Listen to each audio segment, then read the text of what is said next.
et du grillage. Pourquoi faire? Campagnol, tout le monde connaît. Cette grosse souris des champs qui grignote les racines préférées en général du pommier. Et rien de tel que de le protéger grâce à un fil de fer à poule. C'est ce que nous allons faire aujourd'hui. Alors le trou est déjà fait, vous reportez à d'autres reportages. Aujourd'hui nous allons vous présenter simplement la manière de concevoir une protection complète des racines du pommier. Alors nous allons sortir la motte du pot. Donc là, dérouler notre grillage, coucher notre arbre, on va en fait l'enrouler un peu au milieu,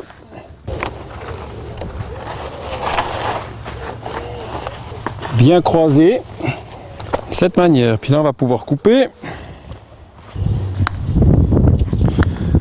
L'avantage de protéger ainsi la motte de racine, c'est qu'on lui garantit un bon départ. Bien sûr que dès que les racines seront dehors du grillage, il n'y a plus de protection, mais en général le campagnol aime bien aller faire son nid juste sous les racines.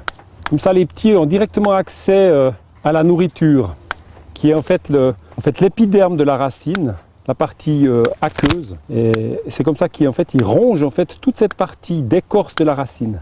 À ce stade-là, on va plier en dessous de la motte, un peu comme un paquet cadeau, pour simplement qu'il n'y ait pas d'entrée sous la motte.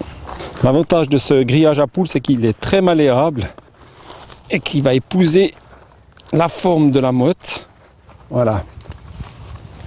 Puis là, on a notre base qui est terminée, qui est fermée. Et puis on va aussi faire de même en haut. Alors là, on fait attention de ne pas blesser l'écorce. Le grillage va venir presque à ras l'écorce, mais en lui laissant quand même 2-3 cm. Voilà. Alors voilà notre pot qui est fermé de toutes parts à la base, de côté, dessus. Alors bien sûr, la question qu'on pourrait se poser, c'est est-ce que les racines vont pouvoir passer à travers?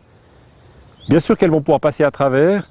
Et ce fil de fer galvanisé, c'est vrai, tient un certain temps, mais à un moment donné, il éclate assez facilement. Donc dès que les racines seront assez grosses, elles n'opposeront aucune résistance à la puissance des racines du pommier. Je répète, c'est pour garantir un bon départ à son pommier.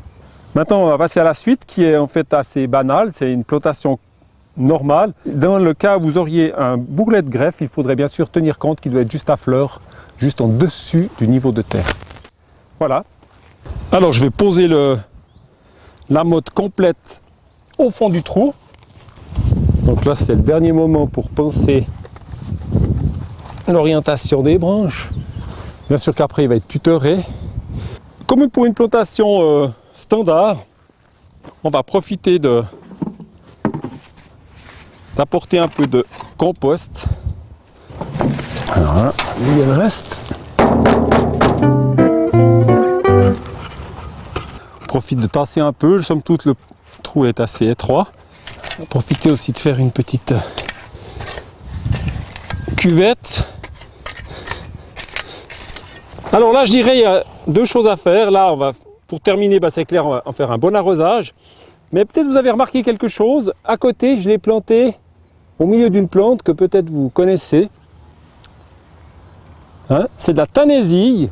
Donc, cette tanésille est une plante fortement parfumée, dès que vous la froissez, vivace, et qui a un effet répulsif sur le campagnol. Donc, profitez, en plus du grillage, de planter autour de votre arbre des plantes répulsives, telles que la tanésille, telles que vous voyez ici.